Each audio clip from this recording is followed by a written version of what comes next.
What happened this morning is actually one of those unpredictable weather patterns that we have been mentioning in regards to climate change.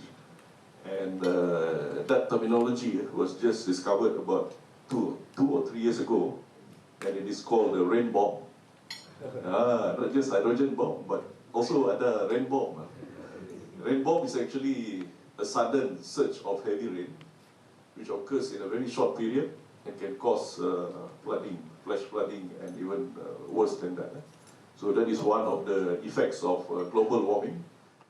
Beliau berkata demikian ketika berucap pada Majlis SAI World Water Day 2023 di Pusat Konvensyen Borneo Kuching, PCK pada Sabtu. Kata Hazland selepas kajian mengenai perubahan iklim itu dibuat, Kerajaan Sarawak telah mengambil inisiatif menubuhkan kementerian yang diterajuinya itu.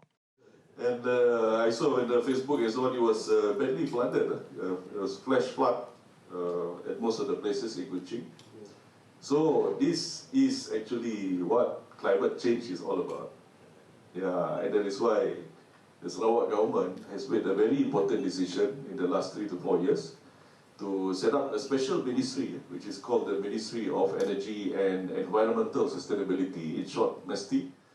Ia bukan sahaja berperanan dalam menangani isu tersebut, tetapi memanfaatkan sumber asli di Sarawak untuk menjana sumber pendapatan baru menerusi strategi mitigasi perubahan iklim.